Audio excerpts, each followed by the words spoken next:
In the jungles of the Yucatán Peninsula, hidden away from the modern world, there lies a mystical cenote that has captivated the attention of explorers and scientists alike. But it's not just any ordinary cenote.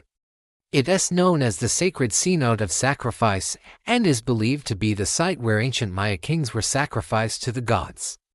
For centuries, this place was shrouded in mystery until a group of tourists stumbled upon something truly remarkable while visiting the site. What they heard would change everything. It all started when a group of tourists decided to visit the ancient city of Uxmal, located in the Puc region of the Yucatán. Uxmal was a sacred city to the Maya people and was considered to be the birthplace of their civilization. The city was filled with awe-inspiring architecture, including pyramids, palaces and temples, all dedicated to the various gods of the Maya pantheon. One particular structure stood out among the rest, the massive pyramid known as the Magician's Pyramid, also called the Pyramid of the Dwarf. This pyramid was so unique because it had been built at an angle and was different from other pyramids in the region. Among the tourists who visited Uxmal was a young man named Alex, a marine biologist who was fascinated by the underwater world. Alex had always been intrigued by the mysteries surrounding the cenotes, especially the cenote at Uxmal. According to legend, this cenote was used as a sacrificial altar where human hearts were tossed into the water and the blood flowed like wine. As Alex and the group descended into the cavernous opening, he noticed strange shapes in the darkness, making him think of human figures leaping from the top of the pyramid into the water below.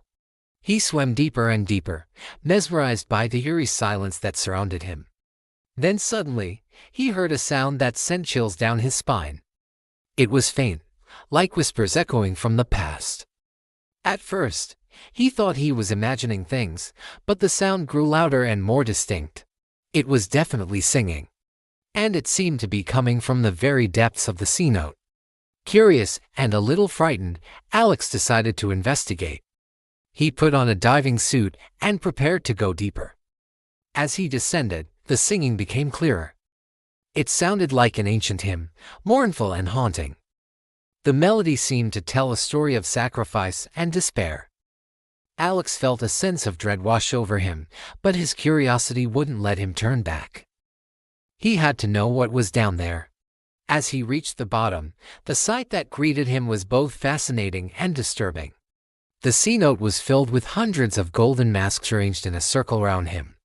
Each mask was intricately crafted and bore the features of a Mayan king. Some masks had teeth made of obsidian, others had eyes made of jade. The sight of so many masks, each representing a powerful ruler, was overwhelming. But Alex was even more intrigued by the singing. Where were the voices coming from? He looked around trying to find the source, but there was nothing there. It was then that he noticed something strange about the masks. As he touched one of them, a jolt of energy surged through him. He could feel the presence of the ancient kings, their spirits trapped within the masks. The singing was their voices, reaching out from the past to tell their story. Suddenly, one of the masks seemed to glow brighter than the others. Intrigued, Alex reached out to touch it, and in that instant, he saw a vision. He saw a vast crowd of Maya people gathered around the cenote, all of them chanting and singing in unison. In the center of the crowd, he saw a young girl being led forward. She was beautiful, with long flowing hair and a gentle face. But her eyes held a deep sadness. Alex could feel her fear and despair as she realized what was about to happen to her. Then he saw the ceremony begin. The girl was placed on an altar, and the crowd closed in around her. The chanting reached a fever pitch, and the last thing Alex saw was the flash of a sacrificial knife before everything went black. When Alex came to, he was lying on the ground beside the cenote. The vision had been so intense that he had fainted. But now he couldn't get the image of the young girl out of his head. He knew he had to do something to help her. He returned to the cenote the following day with a group of archaeologists. They carefully examined the masks, but found no evidence of the vision Alex had described. However, they did notice that one of the masks was slightly loose, and when they removed it, they found a small opening behind it. Inside the opening, they discovered a narrow tunnel leading down into the darkness. They brought a camera crew along for this next step, and what they found would shock the world. The tunnel opened up into a vast underground chamber filled with even more golden masks. There must have been thousands of them there, all staring blankly ahead.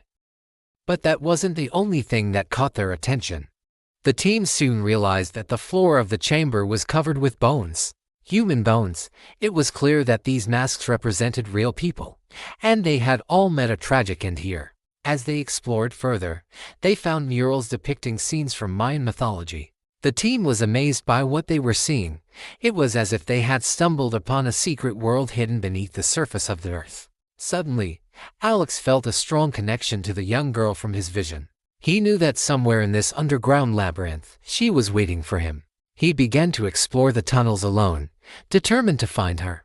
As he moved through the underground chambers, he heard the faint sound of singing. It was the same song he had heard in the Cenote, but now it was different. It was sadder. Alex felt a sense of urgency growing inside him. He had to find the source of the singing. He followed the sound until he came across a large chamber. And in the middle of the room, he saw a group of masked figures standing around a fire. They were chanting and dancing, and their voices echoed through the underground space. Alex watched in fascination as the ceremony unfolded before him. Then he saw her. The young girl from his vision was in the center of the circle, and she was the one singing the haunting song. As Alex approached, the figures turned to face him, their masks revealing fierce expressions. They began to chant in unison, their voices echoing through the chamber. And then it happened. One of the figures stepped forward and raised a hand. Suddenly, Alex felt a sharp pain in his chest, and he collapsed to the ground. He awoke to the sound of chanting. He tried to sit up, but his head pounded, and he felt disoriented. He looked down and realized with horror that he was in the cenote. The water was murky, and he couldn't see anything in the darkness. But then he heard a splash. Something was moving in the water, and it was heading towards him. He screamed, but the sound was muffled, like he was underwater. Then he felt a cold sensation on his face, and he cried out in pain. He tried to shield himself, but it was too late. When the water cleared, Alex found himself face to face with one of the golden masks. It was the same mask he had seen in his vision, and it was inches away from his face. But that wasn't the most horrifying part. Alex looked down at his hands and screamed again. His fingers had been replaced with golden talons, sharp and curved like those of an eagle. He struggled to break free, but it was no use. He was trapped. As the mask pressed closer, Alex felt his vision fading. He tried to scream, but no sound came out. He was going blind, and it was all because of that damn mask. And then, just as suddenly as it had begun, everything went black.